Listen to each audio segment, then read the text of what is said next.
तो आपको मतलब आंसर राइटिंग की जो प्रैक्टिस है आपको वो करनी है। आप में जो मेंस में लिखने की जो स्किल डेवलप करनी है कि भाई 15 शब्दों में कैसे लिखें, 50 में कैसे लिखें, 100 में कैसे लिखें, आपको वो प्रैक्टिस करनी है। बाकी लिखना तो वैसे ही गूगल करके है, या जो G20 का जो डॉक्यूमेंट आया है आप वो कोई टेस्ट की तरह नहीं है। और कल हमने जो इंट्रोडक्टरी क्लास रखी उसमें जो सिलेबस डिस्कशन किया उस पे आधारित अभी शुरू के आजकल 1-2 दिन में क्लास में ये होगा कि पहले तो मैं जो स्लाइड के थ्रू जो मैप है, पॉलिटिकल मैप है, कई कई जो संस्थाएं हैं जैसे यूएनओ है, और जो ये जो नाटो है, और आसियान है, सार्क है, तो वो विश्व भूगोल पे कहाँ एग्जिस्ट करते हैं, उन आसियान वगैरह उन सारे देशों के बारे में एक मोटा मोटा आपसे आज स्लाइड के माध्यम से चर्चा करेंगे।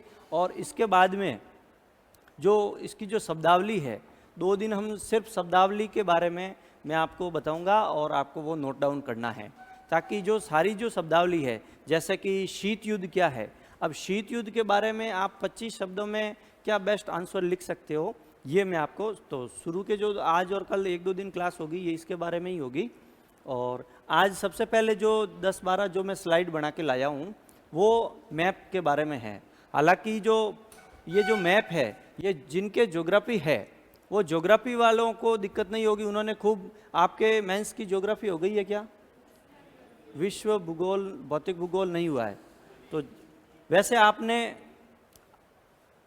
अभी तक जिनकी ज्योग्राफी ग्रेजुएशन में वगैरह रही होगी, तो अपन जो मेन इनके बात करें, अपन जो महाद्वीप है, तो ये जो है जहाँ इंडिया एग्जिस्ट करता है, ये आपको मालूम है कौन सा महाद्वीप है? एशिया महाद्वीप है। ये है ऑस्ट्रेलिया। फिर ये जो है छोटे छोटे जो देश है वो है यूरोप, ये उत्तरी अमेरिका। ये जो विश्व मानचित्र है इसमें हम जैसे हम बात करेंगे कि भाई ये जैसे आसियान कंट्री है, तो आसियान कंट्री इसके आसपास में है। तो आपको अगर एक विश्व मानचित्र का थोड़ा बहुत आइडिया होगा, जैसे जो नाटो कंट्री है, जो नाटो के सदस्य हैं वो सारे ये इस साइड में है, जो पश्चिमी यूरोपीय देश है और उसके साथ में अमेरिका और कनाडा, ये नाटो के अंतर्गत आते हैं। फिर हम बात करेंगे जैसे संघीय सहयोग संगठन है, तो एससीओ की कंट्री है, तो वो रसिया, चाइना, भारत, ईरान वगैरह इसके आसपास में, उसका अलग से मैप मैं आपको स्लाइड बना के लाया हूँ। तो अपन को एक एससीओ है तो वो उसका देखना है। फिर जैसे भारत के पास में एक संगठन है बिम्स्टेक करके, बे ऑफ बंगाल जो है, तो बिम्स्टेक कहाँ है? बिम्स्टेक इसके आसपास में है, ये जो मालदीव, श्रीलंका, म्यांमार, बांग्लादेश, भारत, नेपाल, भूटान वगैरह ये है। फिर हम क्वाड की बात करते हैं, तो जो इंडो पैसिफिक क्षेत्र है, तो इंडो पैसिफिक क्षेत्र का अर्थ है कि हिंद महासागर और प्रशांत महासागर। इंडो का अर्थ है हिंद, पैसिफिक का अर्थ है प्रशांत महासागर। तो ये जो क्षेत्र है ये आपने देखा होगा, ये है इंडियन ओशियन, यानी इंडो क्षेत्र, ये पैसिफिक क्षेत्र ये। तो ये जो इंडो पैसिफिक क्षेत्र है ये भी अपने सिलेबस में कल मैंने आपको बताया था। तो इसके बाद में हम ये विश्व मानचित्र का थोड़ा बहुत आपको लगभग आइडिया है, और जब आप भौतिक भूगोल और विश्व भूगोल पढ़ोगे तो आपको लगभग पूरा ही आपको समझ में आ जाएगा कि ये यहाँ जो है ये कौन सा महाद्वीप है, ये अफ्रीका है। तो मतलब आप में एक जनरल अंडरस्टैंडिंग है। मुझे सिर्फ पॉलिटिकली जो मैप है ये थोड़ा बताना है कि भाई कौन सा देश किस महाद्वीप के अंतर्गत है। ये बात करें अपन नाटो, अपने सिलेबस में एक टॉपिक है कि क्षेत्रीय संगठन है ना, क्षेत्रीय संगठन है, और क्षेत्रीय संगठन में भी एक अलायंस है, वो है नाटो। 1949 में इसकी स्थापना हुई थी नाटो की। तो नाटो हम बात करें, जैसे मैंने अभी हालांकि स्लाइड में जस्ट ही बताया है कि ये जो यूरोपीय देश हैं, ये यूरोपीय देश, इसमें ज़्यादातर सारे सदस्य कौन से हैं? ज़्यादातर यूरोपीय देश सदस्य हैं, एक सिर्फ अमेरिका और कनाडा, ये जो यूरोप के सदस्य नहीं है फिर भी नाटो के सदस्य हैं। तो नाटो जो संगठन है, नाटो संगठन जो एब्रेविएशन है इसका, इसकी फुल फॉर्म है North North Atlantic Treaty Organization. ये इसका अर्थ ये है कि जो उत्तरी अटलांटिक महासागर है उसके जो उत्तर में जो देश हैं, ये उत्तरी अटलांटिक कहाँ है बताइए आप? ये रहा, ये लिख रखा है ना, दिख रहा है आपको? उत्तरी अटलांटिक मतलब ये उत्तरी अटलांटिक है, ये है साउथ अटलांटिक महासागर। तो जो उत्तरी अटलांटिक और इसके आसपास के जो देश हैं उनका एक सुरक्षा समुदाय है, उनका एक अलग से संगठन है। वर्तमान में इसमें 32 देश है और अभी फरवरी मार्च, अभी 2-3 महीने पहले इसका 32वां सदस्य बना है, वो बना है स्वीडन। तो हम इसको यूरोपीय देशों में हम अगर इसको देखें तो ये यूरोप है, इसमें यहाँ कनाडा और जो अमेरिका है वो यहाँ नहीं दर्शाया गया है। इसके अलावा जो सारे देश हैं उन सारे देशों को आप मैप के थ्रू देख सकते हैं कि कौन कौन से देश है। जैसे ये एकदम उत्तरी ध्रुव के आसपास में है, आपको मालूम है कि ध्रुवों पे बर्फ ज़्यादा होती है। तो एक देश है आइसलैंड, जहाँ पे जिसे कहते हैं 12 महीने बर्फ ही रहती है, तो उस देश का नाम ही पड़ गया आइस यानी बर्फ, लैंड यानी जमीन भूमि, तो इस देश का नाम हो गया आइसलैंड। ये Norway, Finland, Sweden, Netherland, Denmark, Estonia, Latvia, ये बेल्जियम, ये यूके यानी जिसमें ब्रिटेन वगैरह वो जो देश हैं। फिर ये है जर्मनी, ये है चेक रिपब्लिक, ये है लग्जमबर्ग, ये फ्रांस, ये पुर्तगाल, ये स्लोवेनिया, स्पेन, इटली, ये सारे देशों इन्होंने वो करके बताया हुआ है। फिर ये जैसे ये यहाँ पे है, ये अल्बानिया यहाँ करके, ये ग्रीस है, ग्रीस यानी जो अपन पहले यूनान पढ़ते हैं ना, जो ग्रीस। फिर ये उत्तरी मैसेडोनिया, ये तुर्की, ये Bulgaria, Romania, Hungary, Slovakia, Poland, Lithuania, Latvia, ये सारे देश। इसके अलावा जो कनाडा और अमेरिका है। अब इसमें ये एक अलग स्लाइड इसमें ये है कि 1949 में इसकी नाटो की स्थापना हुई थी। तो अभी जैसे वर्तमान में 32वां देश तो अभी जाके बना है, तो 1949 से लेकर के आज इतने साल हो गए, लगभग 70-75 साल हो गए। इसकी सदस्य संख्या शुरू में उतनी नहीं थी, धीरे धीरे पहले 5-6 देशों ने मिलकर बनाया। आज 75 सालों में जाकर के इसके सदस्य जाके 32 बने हैं। तो जब आपको मालूम है कि जब शीत युद्ध चल रहा था, तो शीत युद्ध में जो पश्चिमी यूरोपीय देश हैं, जो कि अमेरिका के और पूंजीवादी गुट था, वो नाटो के पहले सदस्य थे। और ये जो Latvia, Lithuania, Estonia, Slovakia, Romania, ये जो देश हैं, हंगरी वगैरह, ये सारे जो सोवियत संघ है, सोवियत संघ के भाग थे और सोवियत संघ के साम्यवादी गुट में थे। तो इनको 1991 में जब सोवियत संघ का विघटन हुआ उसके बाद में जोड़ा गया था। तो ये सारे आप देख सकते हैं कि जो अलग अलग कलर में दर्शाया गया है कि जो 1991 से पहले जुड़े उनका ये कलर है, जो 2023 में जुड़ा, जो अभी 2024 में जुड़ा, ये देखो स्वीडन का ये कलर है और ये स्वीडन के बारे में दर्शाया गया है। और ये देखो आप जो डार्क ब्लू कलर टाइप दिख रहे हैं ना, ये पोलैंड है, लिथुआनिया, एस्टोनिया, ये हंगरी, रोमानिया, ये स्लोवाकिया, ये सारे जो है ये पूर्वी यूरोपीय देश है। तो इन सारे देशों को, क्योंकि जब सोवियत संघ का विघटन हो गया था, इन सारे देशों ने कहा था कि भाई अब हम साम्यवादी गुट में नहीं हैं, हम नाटो में शामिल होना चाहते हैं। तो फिर इनको एक साथ 1991 के बाद में जोड़ा गया था। तो ये नाटो का चार्ट समझ में आ गया। इसके बाद में नेक्स्ट है बिम्स्टेक।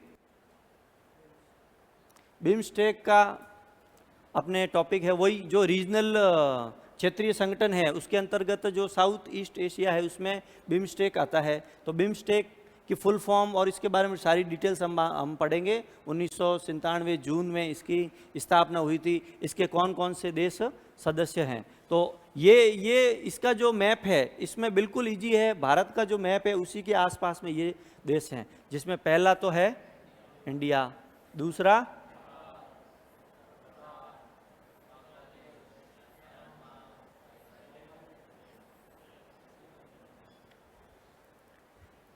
बे ऑफ बंगाल, उसका पूरा जो है उसमें मतलब पहले ये भूटान, इंडिया, म्यांमार, श्रीलंका, ऐसे करके इस देश का वो एब्रेविएशन था। तो इसमें ये सारे देश है। इसमें आपको ज़्यादा कुछ बताने की जरूरत नहीं है, क्योंकि आपको मालूम है कि बांग्लादेश की मैप पे स्थिति कहाँ है, म्यांमार की कहाँ है, थाईलैंड की कहाँ है। ठीक है। बिम्स्टेक के बाद में नेक्स्ट है आसियान। तो आसियान बिम्स्टेक से जस्ट उसी जो पूर्वी दिशा है, मतलब उत्तर पूर्वी जो दिशा है उसी में ही एग्जिस्ट करता है। कौन सा? आसियान। अगर आप इसको विश्व का जो मानचित्र है उस पर देखोगे तो ये आसियान आपको यहाँ दिखेगा। ये जो है देखो, ये क्या लिखा है? फिलीपींस, ये इंडोनेशिया। इसका अर्थ ये है कि ये जो यहाँ से है इंडोनेशिया, फिलीपींस, ये जो एरिया है ये आसियान के अंतर्गत वर्ल्ड मैप में ये यहाँ पे एग्जिस्ट करता है। कहाँ पे? South east Asia. ये एशिया है तो ये एशिया का साउथ हो गया, ये ईस्ट हो गया। साउथ ईस्ट एशिया में आसियान एग्जिस्ट करता है। तो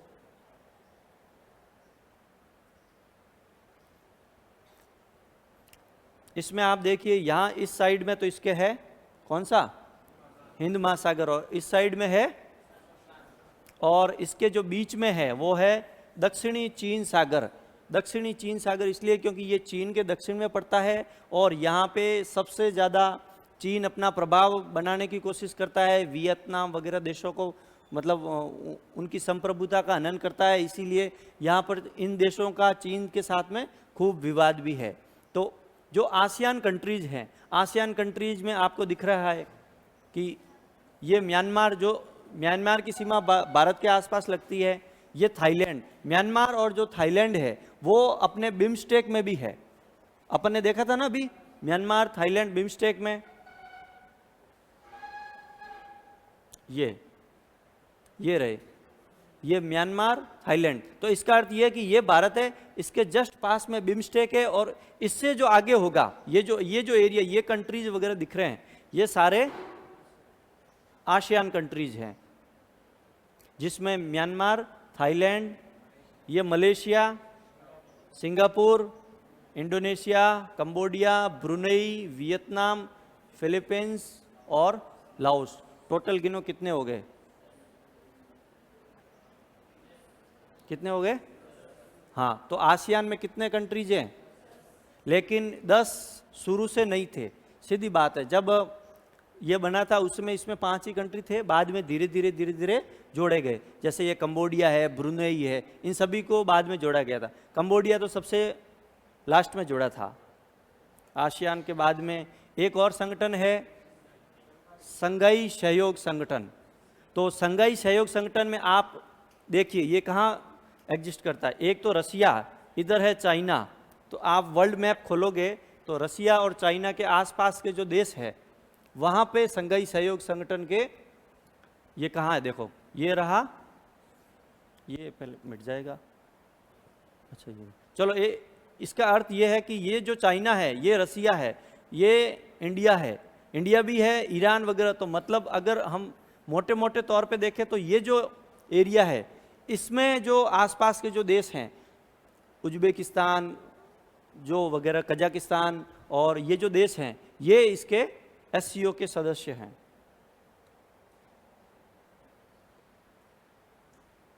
ये इसमें आप देखो, इसमें जो मैप है इसमें इसने अंतर्गत अलग अलग कलर के हिसाब से बताया है कि जो सदस्य देश हैं, सदस्य देशों को इसमें बताया है। जो डायलॉग पार्टनर हैं उन देशों का नाम नहीं लिखा है, वो इसके आसपास के डायलॉग पार्टनर है। जैसे भारत भी पहले इसका क्या था?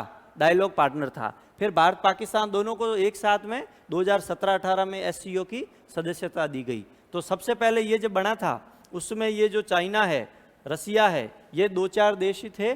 फिर Kazakhstan, Kyrgyzstan, Tajikistan, Uzbekistan, Iran, Pakistan और इंडिया, ये देश इसके सदस्य है। अभी 2023 में, पिछले साल ही ईरान को इसका सदस्य बनाया गया। तो ये एक करंट का भी इशू है। और इसमें आप ये एक चीज़ ध्यान रखना, अगर ऑप्शन इसमें आ जाए आरएस प्री में, इसमें जो देश है वो तुर्कमेनिस्तान एससीओ का सदस्य नहीं है। टी से आप भले कैसे भी रिकॉल करके याद रखो। तुर्कमेनिस्तान संघीय सहयोग संगठन का। तजाकिस्तान है, ये एक जैसा ही नाम है सारे, ये जो सेंट्रल ईस्ट के जो वो देश है उनका एक जैसा ही नाम है, तो इसमें तुर्कमेनिस्तान नहीं है। बाकी चाइना, रसिया, कजाकिस्तान, इंडिया है, पाकिस्तान वगैरह ये सारे देश हैं। फिर हम बात करें नेक्स्ट,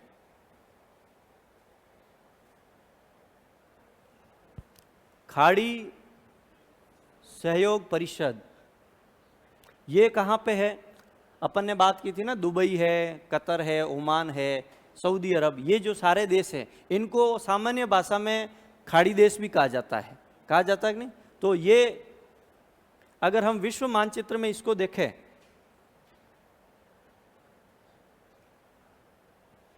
बताओ ये कहाँ पे होंगे लगभग? ये इसके आसपास यहाँ होंगे, मतलब एशिया के तो पश्चिम में लगभग, और इसके पश्चिम में लगभग अफ्रीका होगा। ये सारे ही जो देश हैं लगभग सारे ही मरुस्थलीय देश हैं, और यहाँ पे ऑयल, क्रूड तेल पाया जाता है। इसमें ये सारे जितने ही देश हैं, तो अपन जो क्षेत्रीय संगठन पढ़ेंगे उसमें ये खाड़ी सहयोग परिषद भी पढ़ेंगे, और इसमें ये सारे देश हैं। जैसे ये बहरीन, मैंने कल नाम लिया था बहरीन का। बहरीन और जो यूएई है, इन दोनों ने कौन सा अब्राहम एकॉर्ड, कल मैंने बात की थी ना, अब्राहम समझौता किया था। किसके साथ? इजराइल के साथ में। किसकी प्रेरणा से?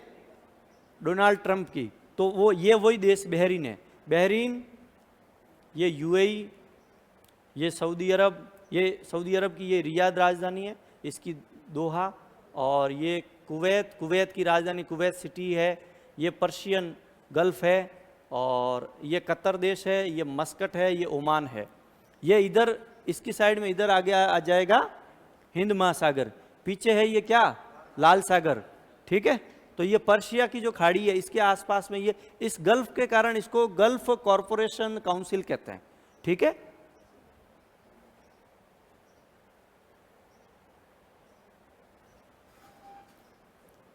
फिर हम पढ़ेंगे श्रीलंका।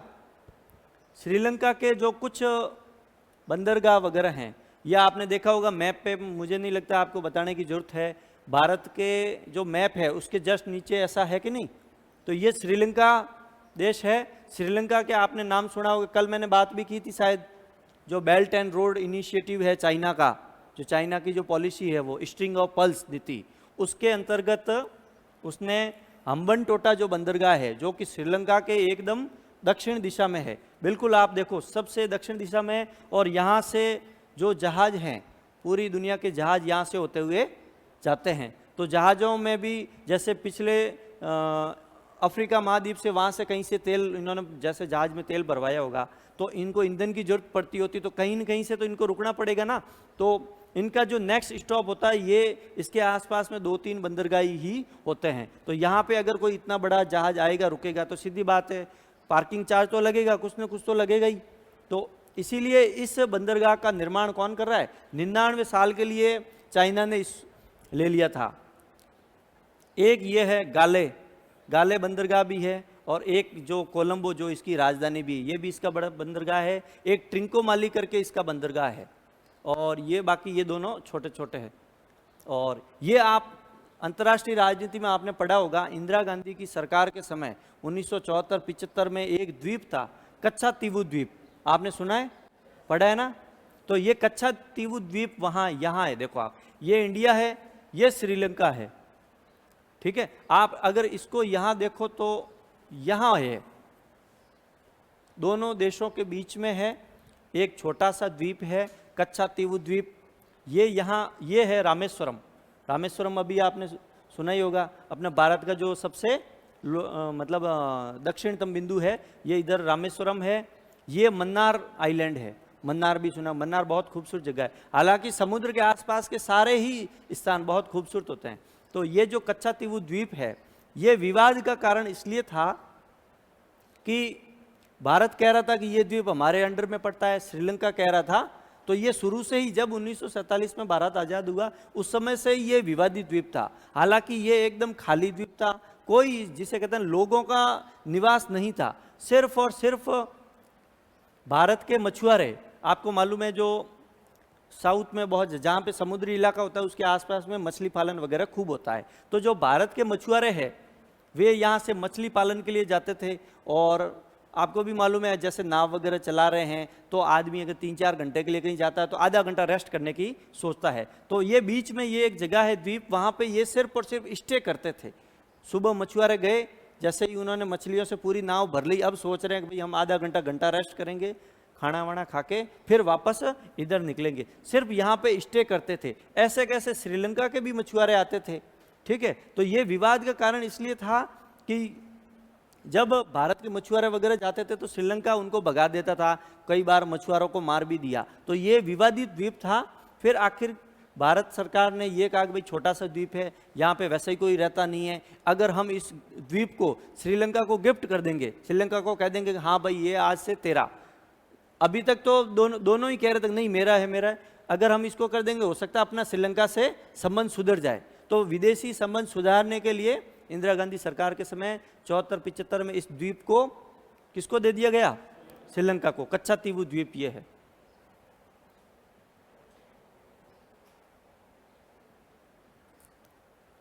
ये है अपना जो टॉपिक है, आप टॉपिक में उसमें लिख रखा है क्या आपके? देखो दक्षिण पूर्व एशिया सिलेबस में है।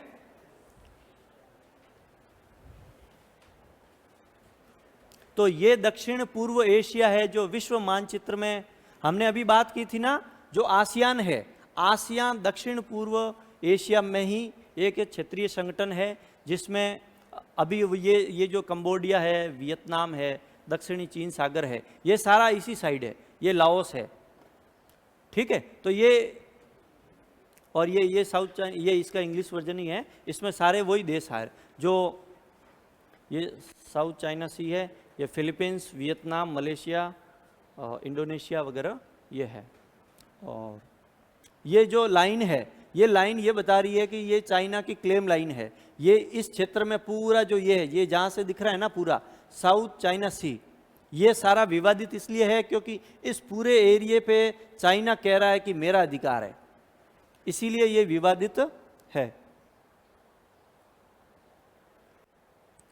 फिर हम बात करें पश्चिम एशिया।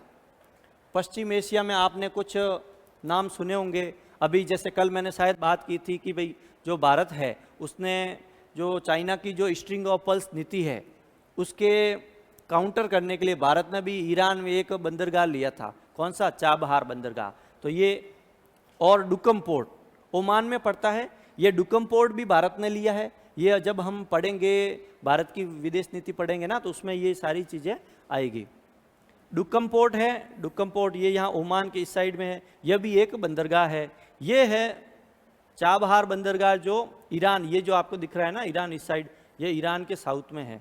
ये सीरिया है, सीरिया जो ISIS जो अंतर्राष्ट्रीय जो आतंकवादी संगठन है, वो कल अपन ने बात की थी ना, अपने एक टॉपिक भी है अंतर्राष्ट्रीय आतंकवाद, उसमें जो ISIS है जिसका वो नेता था अबू बकर अल बगदादी, हालांकि शायद उसको अभी मार दिया है अमेरिका ने।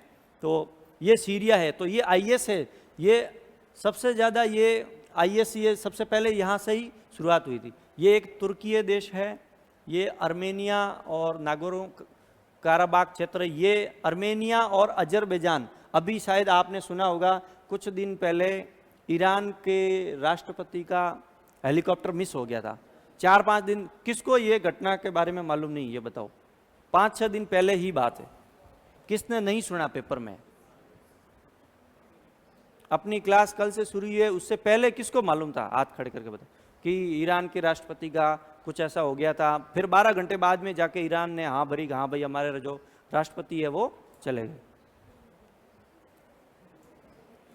2 देश हैं अर्मेनिया और अजरबैजान।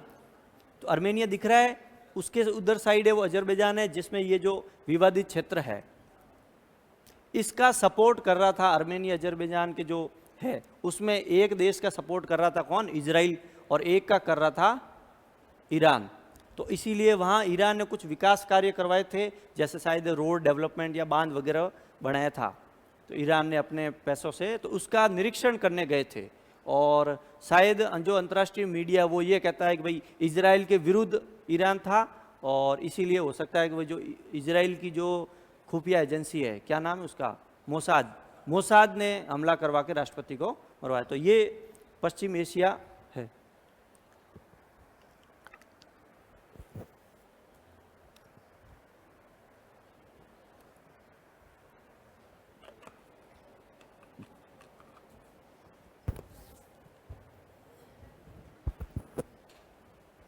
ये विश्व मानचित्र पे बताने की जरूरत नहीं है ना भाई। जो ईरान है, ईरान के आसपास ही है ये सारे देश, ये यहाँ पे है।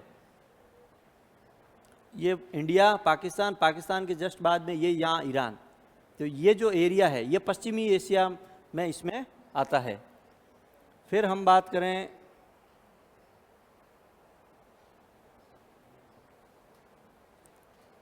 इंडो पैसिफिक, तो इंडो पैसिफिक वैसे मैंने आपको बता दिया है, जो हिंद प्रशांत क्षेत्र है। जो क्वाड की मैंने कल बात की थी ना, तो इसमें क्वाड में ये सारे ही देश है। क्वाड का उद्देश्य भी यही है कि जो इंडो पैसिफिक क्षेत्र है उसमें जो चाइना की दादागिरी जो बढ़ रही है उसको कम करना, काउंटर करना। इसलिए अमेरिका के नेतृत्व में जो भारत और ऑस्ट्रेलिया, जापान वगैरह है, इन्होंने क्वाड नामक संस्थान बनाया है। इसमें ये छोटे छोटे देश है, ये पापुआ न्यू गिनी, ये यहाँ से एशिया है, ये उत्तरी अमेरिका, मतलब अमेरिका यहाँ है, यहाँ पे आसपास ये जापान सागर, यहाँ जापान है। तीसरा देश ये रहा,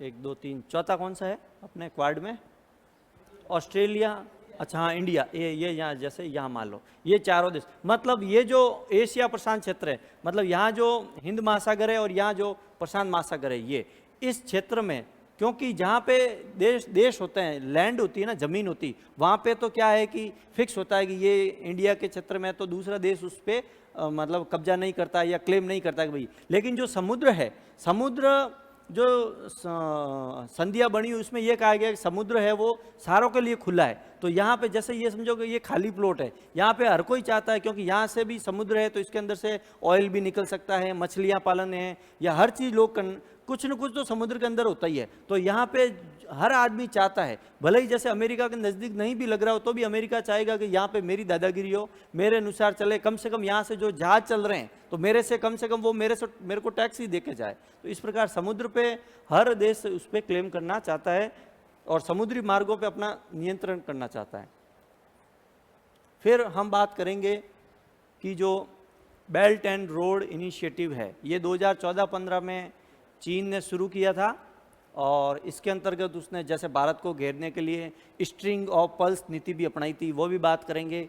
और ये जो बेल्ट एंड रोड इनिशिएटिव है BRI, इसका 10 साल लगभग अभी 2024 में इसको होने वाले हैं। इसमें इसने 2 प्रोजेक्ट रखे।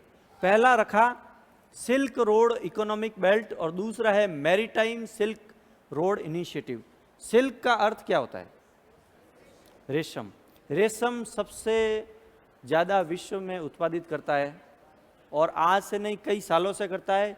यूरोप, एशिया और जिसे कहना पूरी दुनिया को रेशम की सप्लाई चीन ही करता था शुरू से। इसका शुरू से ही ये जो मार्ग है ना, ये शुरू से ही इसका मार्ग था कई हजारों सालों से। लेकिन अभी ये जो मार्ग है, अभी यहाँ पे डायरेक्ट ट्रांसपोर्ट फैसिलिटी नहीं है, तो इसलिए चीन के पास में, जैसे वर्तमान में उसकी अर्थव्यवस्था अच्छी है, उसके पास में पैसे खूब है, तो वो चीन यही कह रहा है कि ये तो चीन का ही प्रॉपर इलाका है। चीन ये कह रहा है कि ये जो सारे जो रूट में आने वाले जो देश और उसके ये जो बड़े बंदरगाह वगैरह, इन सारों का डेवलपमेंट मैं करूँगा, आपको तो कुछ नहीं करना, आपको तो सिर्फ अपनी ज़मीन देनी है, डेवलपमेंट मैं करूँगा, जो भी लाभ होगा आधा आपका आधा मेरा। तो इसका अर्थ ये कि वो इस पूरे डेवलपमेंट को करना चाहता है। और ये है इसका जो मैरीटाइम का अर्थ होता है समुद्री मार्ग, तो समुद्री मार्ग के तहत भी वो अपना विकास कार्य करना चाहता है। ये सारी चीज़ें जिसके अंतर्गत वो ये बंदरगाह हैं, ये जो चाइना के बंदरगाह हैं, ये यहाँ से जो दक्षिणी साइड में है, फिर ये उन्नोई है, ये कुआलालंपुर है, ये जकार्ता इंडोनेशिया का है, ये कोलंबो इसका है। ये तो भारत को भी प्रस्ताव दे रहा है कि आपका जो कलकत्ता का जो बंदरगाह है वो मेरे BRI जो है इस इनिशिएटिव, इसमें आप मेरे को यूज करने दो। फिर ये केन्या का जो नैरोबी बंदरगाह है, ये एथेंस है, एथेंस सुना ना, यूनान, यूरोप, ग्रीस वाला एथेंस है। ये वेनिस है, वेनिस इटली का है। और ये रोटरडम लास्ट जाके, ये मॉस्को, ये उसका है मॉस्को, उसकी राजधानी रूस की। हाँ, तो ये जो है ये तो बनेगा रोड, ये तो हाईवे रोड पूरी बनेगी, और ये बनेगा समुद्री मार्ग। यहाँ पे बनाना कुछ नहीं है, यहाँ पे जो इसके आसपास में जो बंदरगाह है उन सारे बंदरगाहों का विकास कौन कर रहा है? चाइना। तो ये जो भी रास्ते में आने वाले जो सारे देश हैं उन सारे देशों को चाइना प्रस्ताव दे रहा है।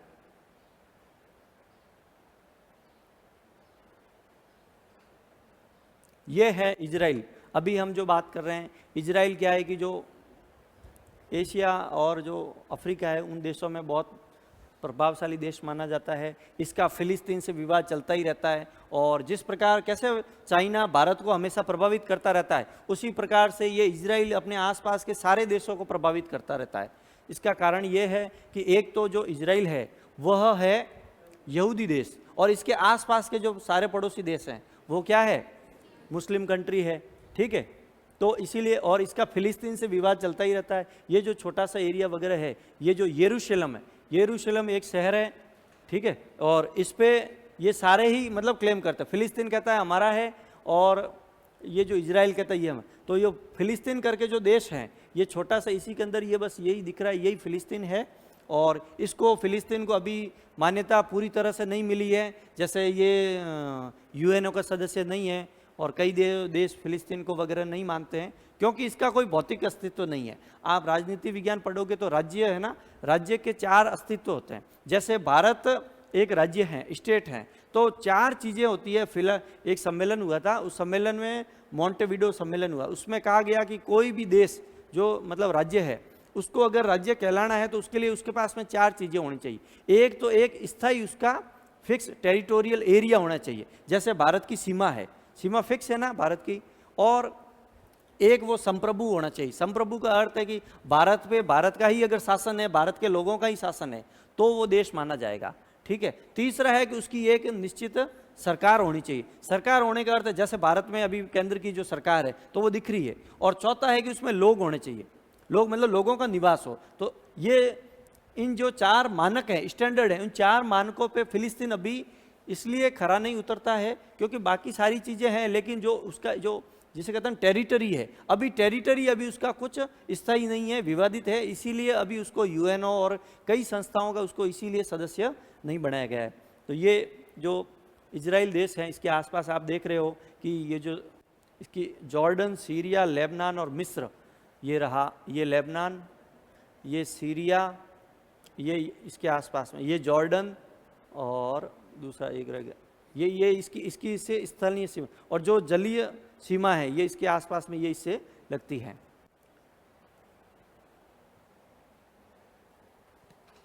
फिर कल हमने शायद बात की थी यूक्रेन के बारे में, क्रीमिया के बारे में, कि रूस को 2014 में G8 है उससे भी इसीलिए निकाल दिया गया था। तो ये यूक्रेन है, पिछले 2-3 सालों से युद्ध भी चल रहा है। किस किस क्षेत्र के कारण चल रहा है मैंने आपको बताया भी था। ये क्या लिखा हुआ है?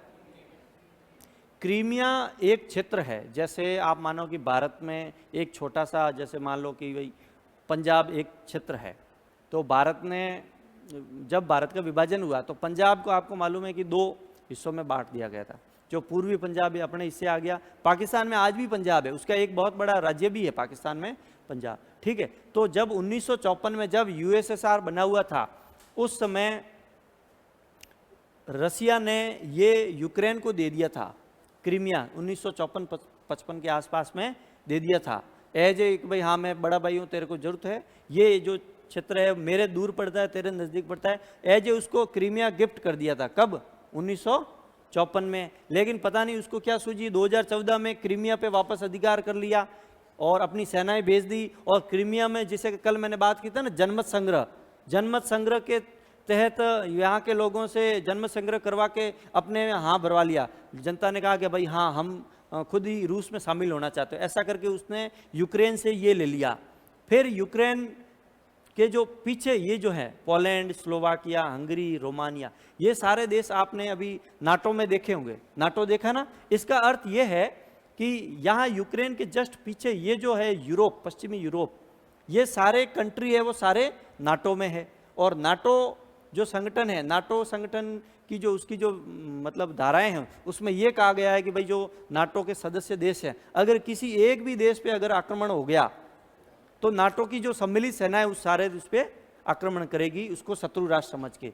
तो जो यूक्रेन है, यूक्रेन क्या चाहता है? यूक्रेन चाहता है कि मैं नाटो में शामिल हो जाऊं। तो क्योंकि इसके आसपास के सारे देश, जिसे कहते हैं ना नाटो, यहाँ तक तो आ ही रखा है, अब यूक्रेन चाहता है कि मैं भी शामिल हो जाऊं ताकि मुझे जो रसिया है, रसिया का आतंक नहीं झेलना पड़े। लेकिन रसिया इसको मना कर रहा है कि भाई तुम पहले साम्यवादी देश थे और तुम हमारे से ही एक ही संस्कृति हो, हमारे से अलग क्यों हो रहे हो, और इसीलिए इसमें विवाद चल रहा है। और पिछले 3-4 सालों से ये इसकी राजधानी है कीव। ये जो देश हैं, इन सारे देशों में एजुकेशन में अपने MBBS करने, आपने सुना होगा, रसिया जाते हैं, यूक्रेन जाते हैं, ये रोमानिया, हंगरी, पोलैंड, इन सारे देशों में भारतीय खूब जाते हैं।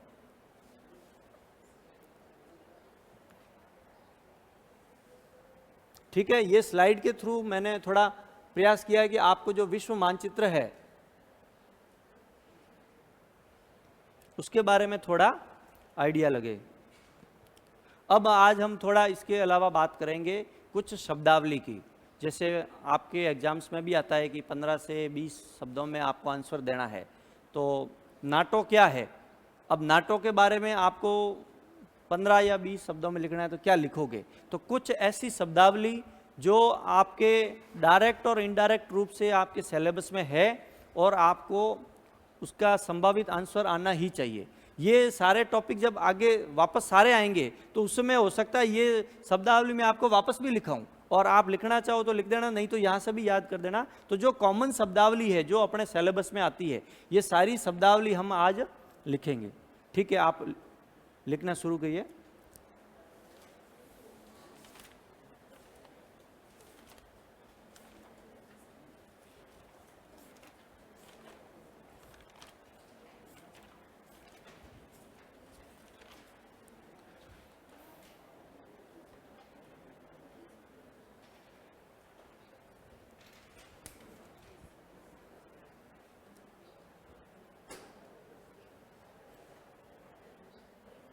पहला लिखिए अंतर्राष्ट्रीय संबंध। अपने विषय जो है, इस विषय की ही परिभाषा, इसको आप 25 या 15 शब्दों में कैसे परिभाषित करोगे? आपको ऐसे बनाना नहीं है, आप तो सिर्फ हेडिंग लिखो, अंतर्राष्ट्रीय संबंध। पेन चेंज करूं? कहाँ पे? ये राइट, इसमें ब्लैक ले लूं?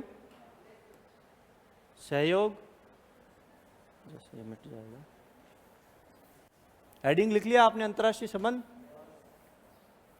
आप में से संभावित बताइए कि अंतर्राष्ट्रीय संबंध के अंतर्गत क्या आ सकता है? क्या 15 शब्दों में, 20 शब्दों में इसकी परिभाषा क्या है अंतर्राष्ट्रीय संबंध?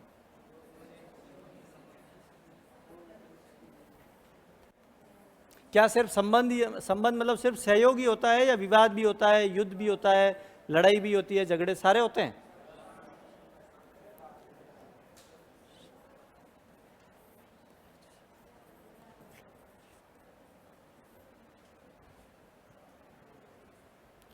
अंतर्राष्ट्रीय जो संबंध है, जिसे अपन IR कहते हैं, IR के अंतर्गत दो देशों के बीच में या तो सहयोग होगा या विवाद होगा, सीधी बात। जैसे आप यहाँ कोचिंग पढ़ने आते हो तो आपस में जो पास में बैठते हैं, तो आप आपस में एक दूसरे का ख्याल रखते हैं कि नहीं रखते हैं? रखते हैं। कम से कम एक तो एक मित्र आप पास में जरूर बनाते हैं। किस लिए बनाते हैं? इसलिए कि मान लो जैसे कभी आपकी छुट्टी, आप नहीं आ सको, तो अगले दिन उससे नोट्स मांग सको। होता है कि नहीं होता है? कि भाई वो नोट्स दे देगा तो मैं उसको नोट डाउन कर लूँगा। होता है कि नहीं होता है? जैसे आप घर गए और घर का लॉक लगा हुआ है, ठीक है, तो आप क्या करोगे? या तो बिजली का जो बाहर वो मीटर होता है वहाँ इसके उधर देखोगे, या कहीं छज्जे पे चाबी लगभग सभी की मम्मी पापा वहीं रखते हैं। रखते हैं कि नहीं रखते हैं? और वहाँ नहीं मिली तो आप क्या करोगे? अभी तो चलो फ़ोन का सिस्टम आ गया, फ़ोन करके पूछ लिया। नहीं तो आप सबसे पहले, जैसे आप सोचो 2000 की बात है जिसमें मोबाइल फ़ोन नहीं था, उस समय फिर क्या करते थे आप? हैं? पड़ोसी के घर पे 100 में से 100 लोग पड़ोसी के घर पे चाबी दे के जाते हैं कि मेरा बच्चा कोचिंग से आएगा, उसको चाबी दे देना। तो ये क्या है? ये पड़ोसी सहयोग कर रहा है ना अपना, क्योंकि उसके बच्चे भी कभी जाएंगे तो अपने घर पे भी वो चाबी रखेगा। आप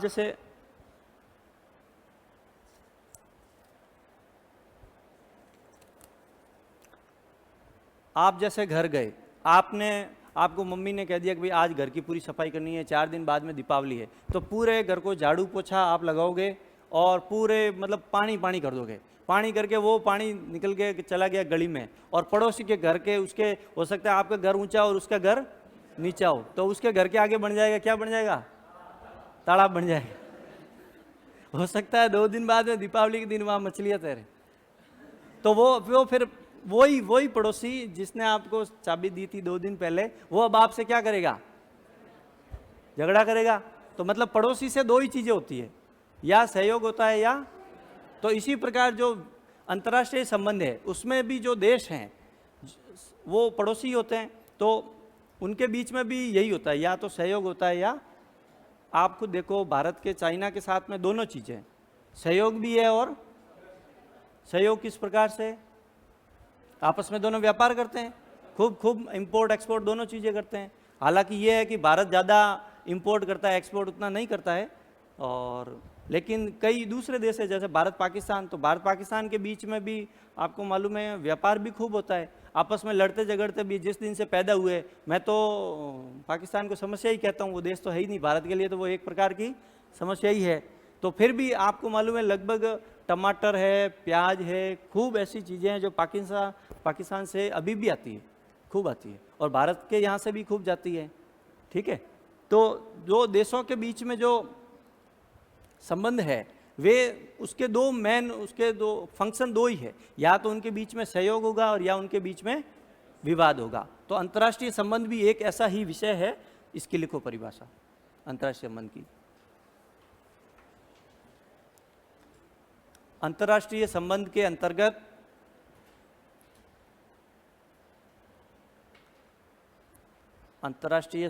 अंतर्गत दुनिया के देश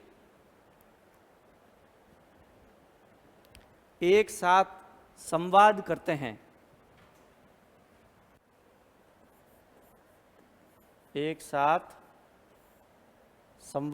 हैं, व्यापार, शांति व अन्य मुद्दों पर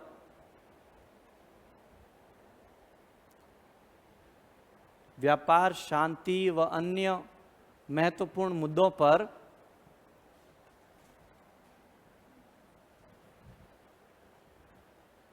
बात करते हैं।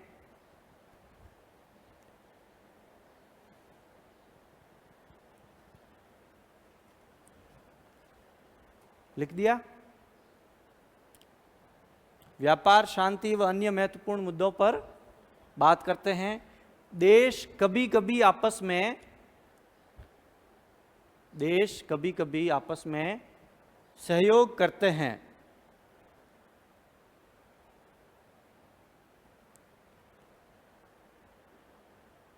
और कभी कभी उनमें क्या होता है? कभी कभी उनमें असहमति या संघर्ष हो सकता है।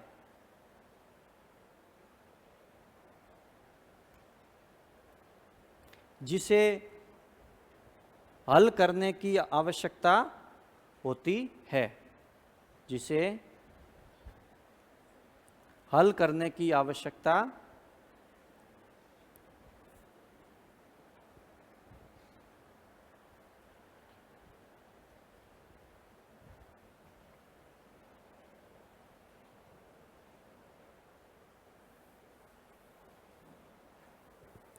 ये अपना जो विषय है IR, ये IR की एक सामान्य परिभाषा है। ठीक है, 25-30 शब्द शायद हो गए होंगे, तो आप 25-30 लिखोगे, याद करोगे तब तक 20 बचेंगे, और एग्जाम में लिखोगे तब तक 15 ही बचेंगे, और एग्जाम में अपन को 15 ही चाहिए। ठीक है, तो इसमें गिनो लगभग 25-30 हो गए होंगे, आपसे 20 होंगे याद, और 5 और कम हो जाएंगे जब तक एग्जाम में लिखोगे। ठीक है, ये अपने विषय की एक सामान्य परिभाषा है कि दो देश है वो आपस में संवाद करते हैं महत्वपूर्ण मुद्दों पर। अब जैसे जो भी है, जैसे जलवायु परिवर्तन पे, तो प्रत्येक साल में एक बार मैंने बताया ना कॉप जो होती कॉन्फ्रेंस ऑफ पार्टी, उसमें क्या है सारे देश आते हैं और उस पर चर्चा करते हैं कि भाई जो धरती का तापमान है वो बढ़ रहा है, पर्यावरण प्रदूषण बढ़ रहा है, उसको कम कैसे किया जा सकता है। तो सारे देश अपनी अपनी तरफ से कुछ न कुछ सुझाव देते हैं। जैसे 2014 में भारत ने सुझाव दिया था, अंतर्राष्ट्रीय सौर संगठन है जो मैंने बताया ना आपको, ISA, उसका जो फिर 2018 में उसका एक इनिशिएटिव दिया था, वन सन वन नेशन, वो वन एक विश्व एक सूर्य और एक ग्रिड, ऐसा एक सवाल भी है। तो ये सारे क्या है, इसका अर्थ है कि किसी एक मंच पे बैठ के देश आपस में संवाद करते हैं, या उनके बीच में क्या होगा सहयोग, और या क्या होगा विवाद। अब दूसरा लिखो आप, राष्ट्रीय हित, ये क्या होता है? राष्ट्रीय हित, नेशनल इंटरेस्ट।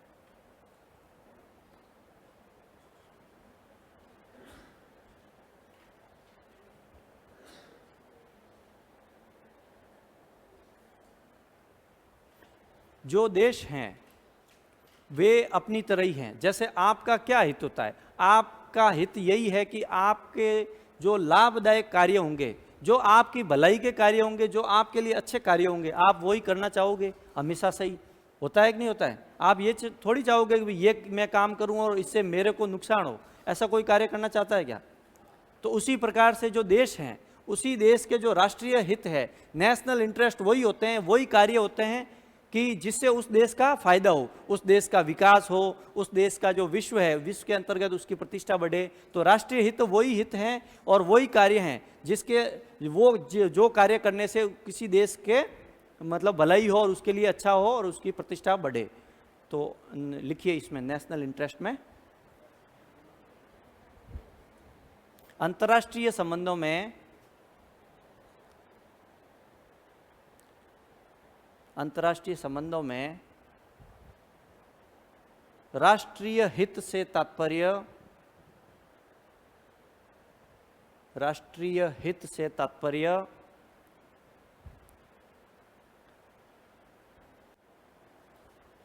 उन कार्यों और नीतियों से है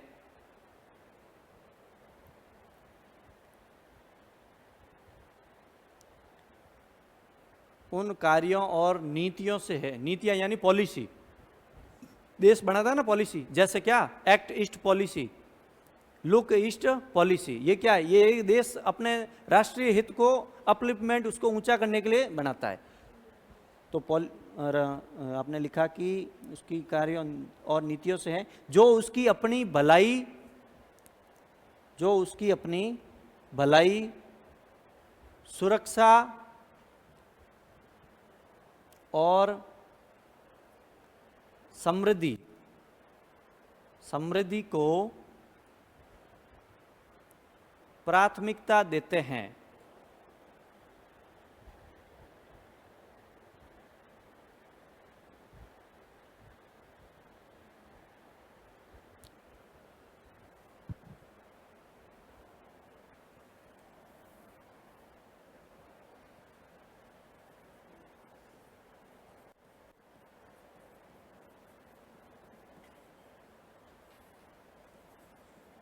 अंतर्राष्ट्रीय शासन, तीसरा लिखो,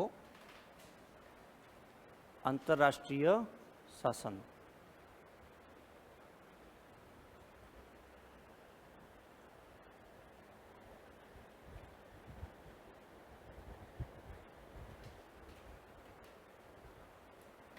अंतर्राष्ट्रीय शासन का ये अर्थ है कि ऐसे कोई संस्थान या ऐसे कोई तरीके अपनाना जिससे सारे विश्व में जो सारे देश हैं वो आपस में अच्छा कोऑर्डिनेट कर सके, उनको रेगुलेट कर सके। ऐसा नहीं हो कि भाई जैसे कोई एक देश है उसने परमाणु बम का विकास कर लिया और अब वो दूसरों को मतलब डराता धमकाता फिरे, ऐसा नहीं होना चाहिए। कोई एक देश ऐसा है कि उसने ऐसी कोई टेक्नोलॉजी बना ली तो वो बहुत ज़्यादा क्रूड ऑयल का या इनका प्रोडक्शन कर रहा है और आस पड़ोस के जो देश हैं उनमें बहुत ज़्यादा पर्यावरण प्रदूषण फैला रहा है। तो अंतर्राष्ट्रीय शासन एक ऐसा मतलब शासन की वो पद्धति है जिसके अंतर्गत जो सारे देश हैं उन सारे देशों को, जिसे कहते हैं उन तरीकों के माध्यम से एक विनियमित किया जा सके कि बाकी लोगों को भी अफेक्ट नहीं हो, बाकी देशों को भी प्रभावित नहीं हो। जैसे इसका अपन एक उदाहरण मान सकते हैं, क्या? यूएनओ। यूएनओ क्या है? यूएनओ एक अंतर्राष्ट्रीय शासन के जैसे प्रकार ही समझ सकते हो कि यूएनओ में जो है लगभग जो सारे देश हैं वो उसके सदस्य हैं, और सालाना इसकी जो महासभा है, महासभा में इसके सदस्य भाग लेते हैं, और इसकी अलग अलग संस्थाएं हैं जैसे वो यूएनएससी है और अंतर्राष्ट्रीय न्यायालय है। तो ये सारे क्या है? ये अंतर्राष्ट्रीय शासन का एक रूप प्रकार अपन मान सकते हैं जिसके अंतर्गत सारे जो देश हैं उन सारे देशों को रेगुलेट किया जा सकता है। और जैसे यूएनओ में आएंगे, यूएनओ में कोई जैसे उन्होंने समझौते पे हस्ताक्षर भारत ने किए तो वो भारत में आकर फिर उनको मानेंगे और उसके हिसाब से चलेंगे। तो ये अंतर्राष्ट्रीय शासन की एक परिभाषा है। तो आप इसको लिखिए, अंतर्राष्ट्रीय शासन से तात्पर्य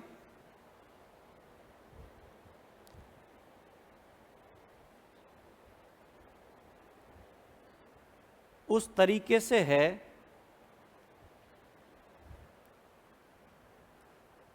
जिसमें वैश्विक मामलों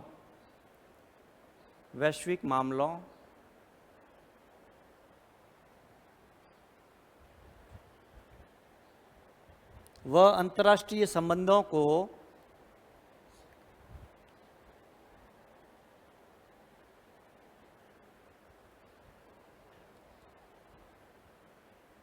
सहकारी तंत्र कोऑपरेटिव, आपस में सहकारी तंत्रों, समझौतों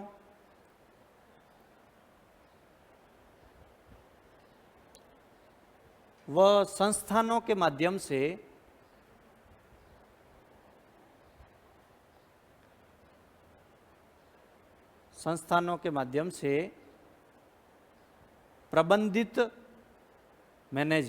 प्रबंधित और विनियमित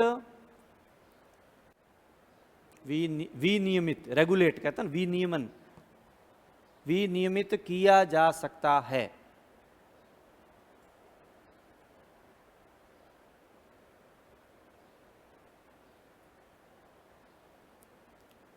इसका अर्थ यह है जो मैंने आपको लिखाया कि वो तरीके जिसके अंतर्गत चाहे अपन समझौते के थ्रू, जैसे general agreement on trade and tariff, ये क्या है? ये एक समझौता है। इसके अंतर्गत जो विश्व व्यापार है उसको क्या किया गया था? उसको क्या किया? रेगुलेट और प्रबंधित किया गया था। ठीक है। फिर समझौता हो सकता है, कोई संस्थान हो सकता है, जैसे अंतर्राष्ट्रीय न्यायालय है तो वो एक क्या है? एक संस्थान है। उसके अंतर्गत ये सारे जो देश हैं आपसी विवादों का निस्तारण वहां कर सकते हैं। तो ये अंतर्राष्ट्रीय शासन का एक स्वरूप है। नेक्स्ट आप लिखिए प्रभुत्व, हेजेमनी। कल एक शब्द आया भी था, अमेरिकन प्रभुत्व। प्रभुत्व या इसको कहते हैं आधिपत्य। प्रभुत्व ऐसे लिख लो, आधिपत्य, और साथ में इसका हेजेमोनी।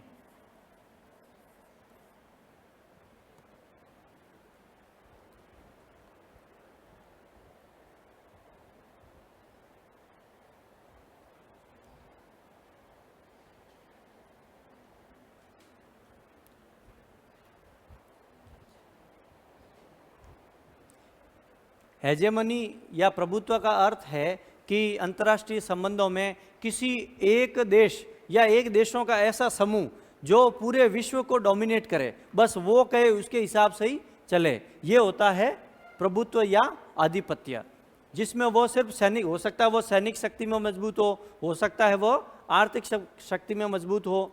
तो जैसे कई ऐसे संगठन, जैसे अमेरिका है, अपन का टॉपिक की जो शुरुआत है वो भी यही हो रही है कि शीत युद्धोत्तर दौर में अमेरिकी प्रभुत्व, अपना टॉपिक यही है ना, पहला टॉपिक यही है। तो अमेरिकी प्रभुत्व का अर्थ क्या है कि अमेरिका पूरी जो दुनिया है उसको किस प्रकार चला रहा है। उसकी सैन्य शक्ति भी मजबूत है, उसकी आर्थिक शक्ति भी मजबूत है, और वो वैचारिक शक्ति में भी पूरी दुनिया को डोमिनेट कर रहा है। तो प्रभुत्व का अर्थ यही है कि किस प्रकार कोई एक देश बाकी सारे देशों को अपने हिसाब से चला रहा हो, ये प्रभुत्व का अर्थ है। उसकी अलग अलग शक्तियां हैं और वो बाकी की तुलना में ज़्यादा शक्तिशाली है, इसीलिए ही वह बाकी लोगों का लीडर बनता है।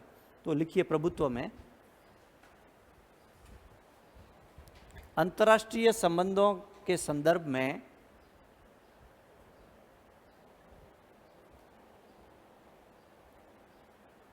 प्रभुत्व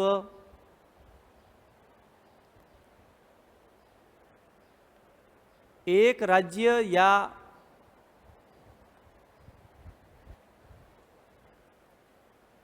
अन्य राज्यों के गठबंधन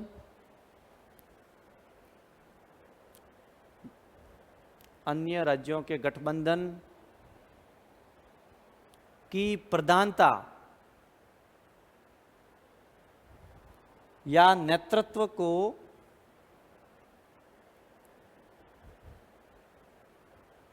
दर्शाता है।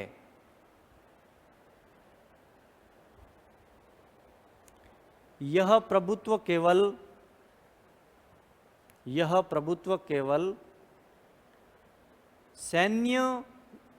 मिलिट्री सैन्य या आर्थिक शक्ति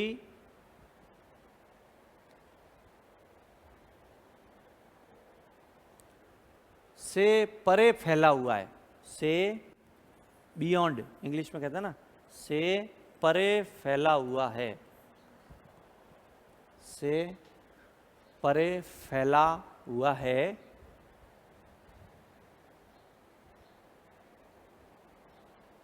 जिसमें मौजूदा मानक यानी स्टैंडर्ड, जिसमें मौजूदा मानकों, मूल्यों,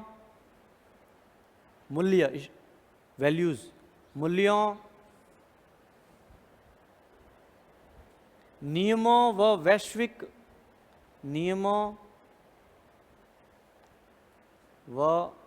वैश्विक बातचीत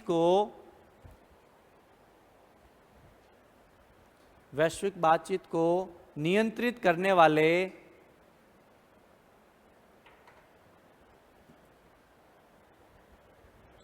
संगठनों को आकार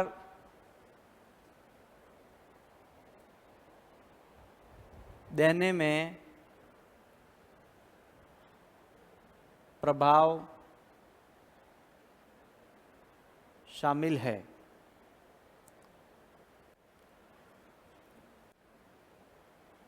तो प्रभुत्व का अर्थ यही है कि कोई एक देश या उन देशों का समूह वो बाकी लोगों को अपनी सैन्य या आर्थिक शक्ति या किसी अन्य वैचारिक शक्ति के माध्यम से बाकी लोगों को अपने अनुसार चलाए, वो होता है उसका प्रभुत्व। समझ गए? डोमिनेंस मतलब वो बाकी लोगों जो उससे कमजोर होते हैं सैन्य शक्ति में, आर्थिक शक्ति में, वैचारिक शक्ति में, उनको भी अपने हिसाब से ही चलाने की कोशिश करता है और इसके लिए वह अन्य अपने स्टैंडर्ड का यूज करता है, वैल्यू का यूज करता है। जैसे अमेरिका है तो अमेरिका का जो स्टैंडर्ड वो है, वो उसके जो मूल्य हैं वो पूंजीवादी व्यवस्था को प्रभावित करता है। तो वो सारे जो बाकी देश हैं जो उससे, उनको भी यही कहता है कि वो चाहता है कि सारे ही देश पूंजीवाद को अपना ले।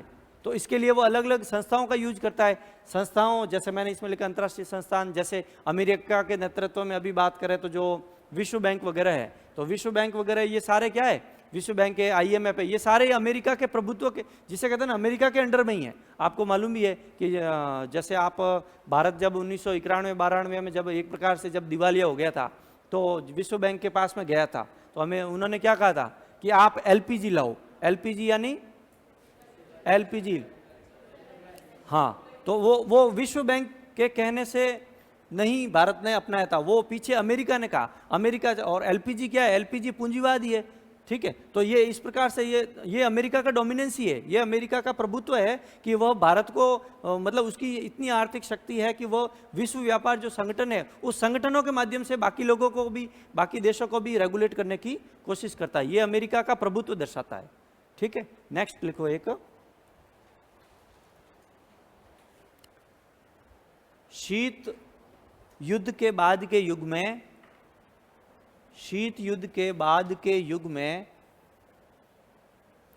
संयुक्त राज्य अमेरिका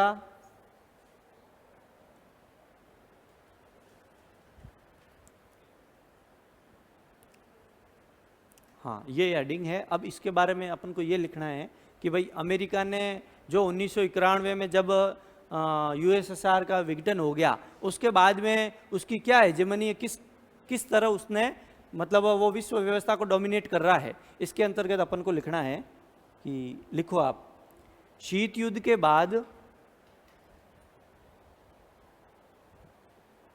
संयुक्त राज्य अमेरिका, शीत युद्ध के बाद संयुक्त राज्य अमेरिका विशेष रूप से पश्चिमी दुनिया में एक प्रमुख आधिपत्य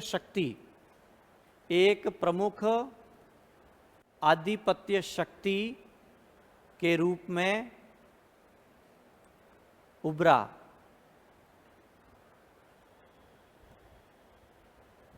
इसने संयुक्त राष्ट्र संघ,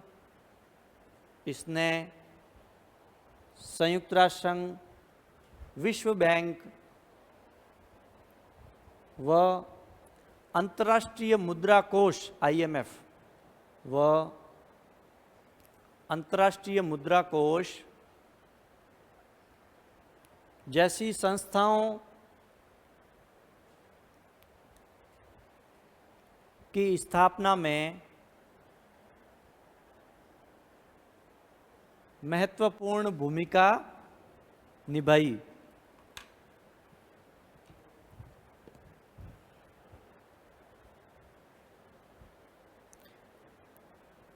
अमेरिका ने, लिख दिया महत्वपूर्ण भूमिका निभाई। नेक्स्ट लिखो, अमेरिका ने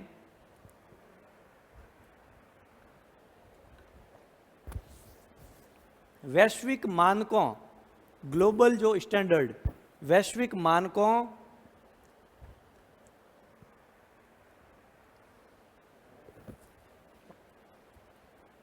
और प्रथाओं, कस्टम प्रथाओं को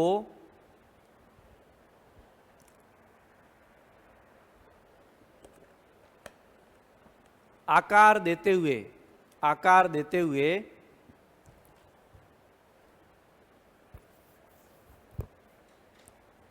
उदार लोकतंत्र और मुक्त बाजार पूंजीवाद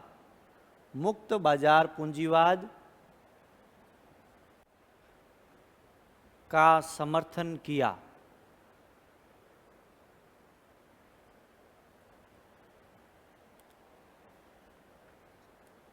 कितने शब्द हो गए लगभग?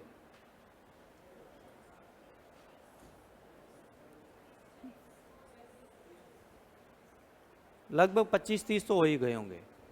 तो अगर आपके 50 शब्दों में अगर ऐसा ही आ जाए कि शीत युद्धोत्तर विश्व में अमेरिकन हेजेमनी क्या है, तो ये आपको लिखना है कि अमेरिकन हेजेमनी ये है कि 1991 के बाद में यूएसएसआर के विघटन के बाद में अमेरिका ने अपनी वैचारिक और ये जो सैन्य शक्ति है, इसके माध्यम से ये जो यूएनओ है, IMF है और जो WTO है, इन संस्थाओं के माध्यम से इसने क्या प्रयास किया है कि जो सारे देश हैं वो क्या अपना ले, मुक्त बाजार अर्थव्यवस्था अपना ले और अपना ले क्या, उदार लोकतंत्र जो अपने यहाँ है। तो ये सारी चीजें, ये अमेरिका इसको प्रमोट करता अपने आधिपत्य के माध्यम से। ठीक है, नेक्स्ट लिखिए, क्षेत्रीय शक्तियां, क्षेत्रीय रीजनल पावर्स, क्षेत्रीय शक्तियां, क्षेत्रीय शक्तियां,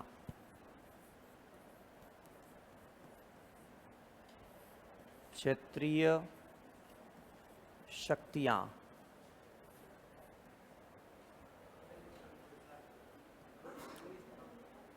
मैं बोलता तो हूं, आप यहाँ लिखनी भी है।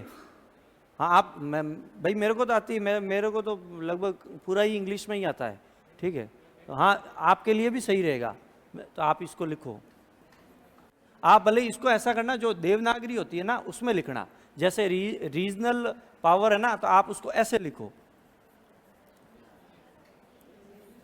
Regional power. अगर आप ऐसे, क्योंकि वहां एग्जाम में ऐसे लिखना चाहोगे, स्पेलिंग लिखोगे, जो भी आपको इंग्लिश शब्दावली आनी चाहिए। बात यह है कि आपको क्षेत्रीय शक्तियां यानी रीजनल पावर, ये शब्द आपको आना चाहिए कि इसका ये इंग्लिश टर्मिनोलॉजी। जैसे एक होता है कि भाई वैश्विक शक्तियां यानी ग्लोबल पावर है। ग्लोबल पावर कौन है? अमेरिका है। पूरे विश्व में अगर हम ग्लोबल पावर की बात करें तो एक ही देश है। रीजनल पावर है, वो अलग अलग रीजन का क्या अर्थ होता है? एक क्षेत्र विशेष, यही होता है ना। जैसे एशिया है, एशिया एक क्षेत्र विशेष है, तो इसमें एक शक्ति को रीजनल मान सकते हैं कि जैसे चाइना है, तो चाइना क्या है? चाइना एशिया जो क्षेत्र है, एशिया क्षेत्र की क्षेत्रीय शक्ति है। भारत क्या है? भारत दक्षिण एशिया में आता है, तो भारत जो है वो दक्षिण एशिया की एक रीजनल पावर है।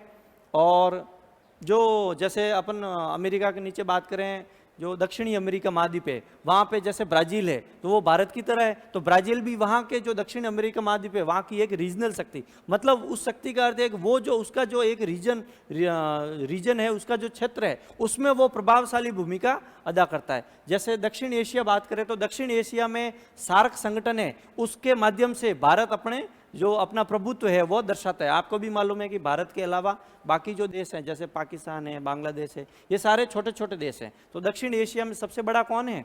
भारत है। तो भारत क्या है? दक्षिण एशिया की एक क्षेत्रीय शक्ति है। ठीक है, समझ गए। और एशिया की बात करें तो एशिया में चाइना है, और अगर आप पूर्वी एशिया बात करो तो वहाँ पे जापान है।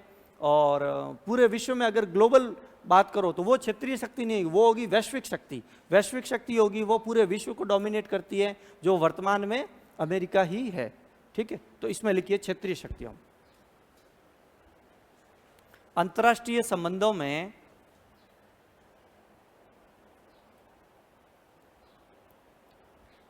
क्षेत्रीय शक्तियां अपने पड़ोस में प्रभावशाली नेताओं की तरह है। प्रभावशाली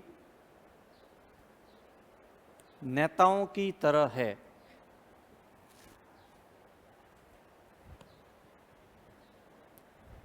ये वो देश हैं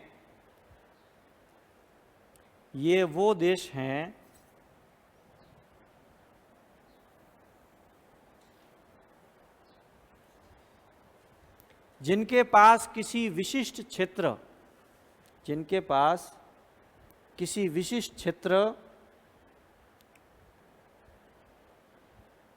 जैसे महाद्वीप या दुनिया के हिस्से में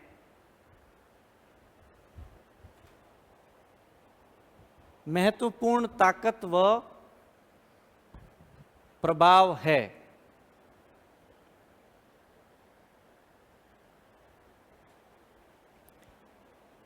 उदाहरण स्वरूप लिखो, उदाहरण स्वरूप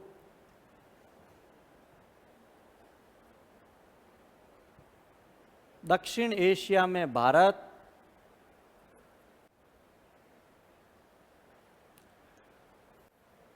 क्या पीछे रह गया कुछ? क्या क्या कहां तक लिखा आपने? महत्वपूर्ण ताकत है,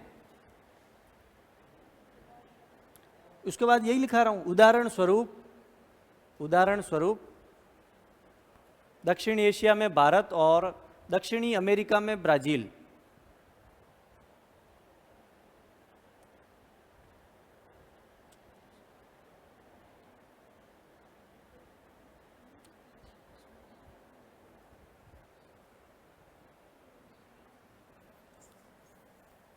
समझ आ गया रीजनल पावर क्या है और ग्लोबल पावर क्या है? फिर लिखो, अपन पढ़ते हैं ना अंतर्राष्ट्रीय संधि और समझौते, तो लिखो संधियां और समझौते। संधियां और इसको कहते हैं ट्रीटीज एंड एग्रीमेंट।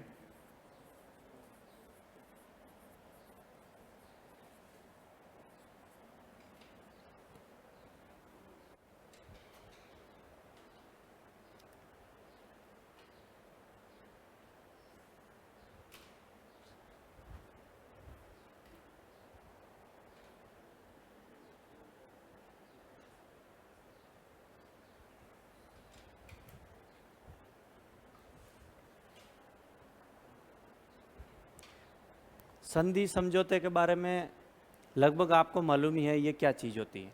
ये होता है कि अंतर्राष्ट्रीय संबंधों में एक प्रकार का लिखित वायदा होता है कि आपने जैसे सुना होगा संधि, कौन सी? परमाणु अप्रसार संधि, nuclear proliferation treaty.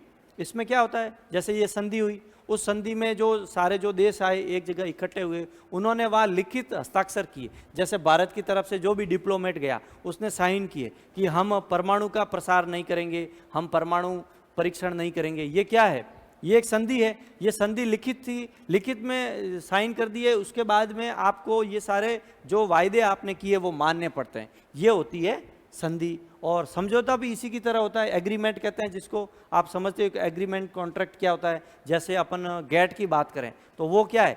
General agreement on trade and tariff. तो जो गेट के जो सदस्य देश थे उन्होंने क्या किया? उन्होंने एक समझौता किया कि विश्व व्यापार को हम विश्व व्यापार किस प्रकार से चलेगा, हम मतलब कोई भी देश आपस में स्वस्थ प्रतिस्पर्धा करेगा, और सामने ऐसा नहीं हो कि वो सोचे कि सिर्फ मेरे देश से एक्सपोर्ट ही एक्सपोर्ट हो और दूसरे देशों पे अलग अलग प्रकार की ड्यूटी लगा के आयात तो करे कम और केवल निर्यात करे। तो ये इस प्रकार का ये क्या है? ये संधि और समझौते मतलब वो लिखित वायदे होते हैं जो एक जगह स्थायी जगह पे बैठ के करते हैं, फिर उन वायदों को निभाना पड़ता है। ये अंतर्राष्ट्रीय IR में होते हैं संधि और समझौते। तो लिखो इसको।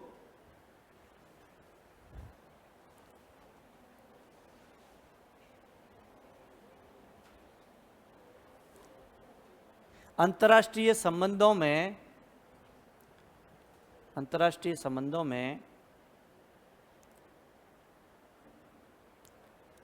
संधियां और समझौते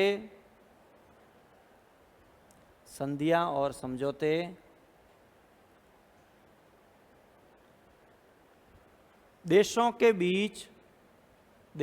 बीच औपचारिक वादों की तरह होते हैं, मतलब वायदों की तरह, अपन उसको कहते हैं औपचारिक वायदों की तरह होते हैं कि भाई ये वादा कर दिया हमने,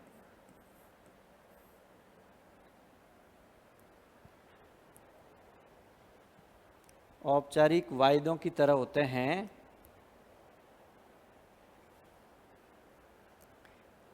ये वो लिखित दस्तावेज है, ये वो लिखित दस्तावेज है जो विभिन्न मुद्दों को संबोधित करने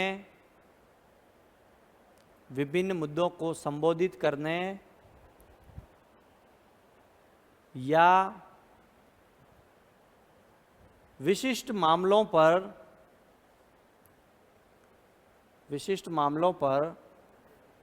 सहयोग करने के लिए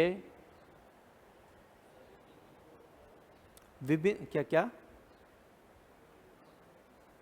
कहां तक लिखा आपने? विभिन्न मुद्दों को संबोधित करने या विशिष्ट मामलों पर सहयोग करने के लिए विशिष्ट नियमों और शर्तों को रेखांकित करते हैं।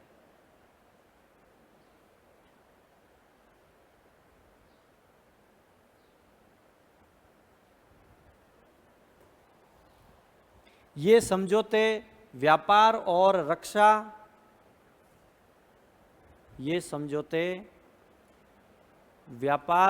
रक्षा गठबंधनों से लेकर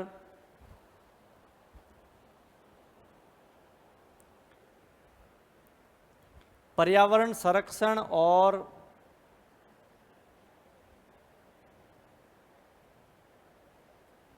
मानवाधिकार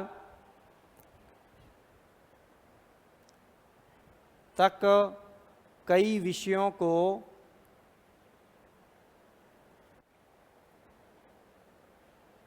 कवर करते हैं, कवर करते हैं।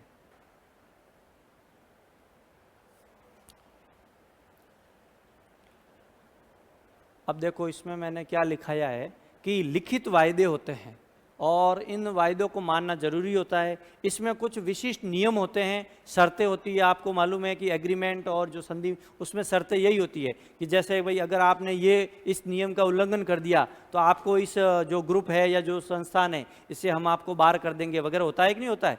जैसे ग्रुप 8 है, जो G8 है, G8 से रसिया को किस लिए बाहर किया? क्योंकि हो सकता है वहाँ का जो उन्होंने नियम बनाया होगा कि आप किसी भी दूसरे देश पे ऐसे आक्रमण नहीं करोगे, अगर आक्रमण करोगे तो हम आपको, ये जो हमारा जो ग्रुप है उस G8 से हम आपको बाहर कर देंगे। तो जब उसने यूक्रेन क्रीमिया पे आक्रमण किया तो बाकी जो देश है उन्होंने मिलकर उसको बाहर कर दिया। तो ये क्या है? उन्होंने पहले कोई न कोई समझौता किया होगा। तो ये समझौते और संधियों में यही होता है, लिखित वायदे होते हैं और कुछ विशिष्ट नियम और शर्तें होती है। और ये कई प्रकार के भी हो सकते हैं, मानवाधिकार से संबंधित भी हो सकते हैं, क्योंकि मानवाधिकार से संबंधित भी कई समझौते हैं और पर्यावरण से संबंधित भी है। जैसे हम कॉन्फ्रेंस ऑफ पार्टी की बात करें तो ये क्या है? ये जब 1992 में जब वो सम्मेलन हुआ था उसमें संधि और ये समझौते ही तो हुए थे कि भाई प्रत्येक देश इस प्रकार के कार्य करेगा कि तापमान नहीं बढ़े और जो नवीकरणीय ऊर्जा है ऐसी ऊर्जा को बढ़ाने का प्रयास करेगा। तो सारे देशों ने आकर वहाँ पे साइन किए थे। ये होते हैं संधि और समझौते।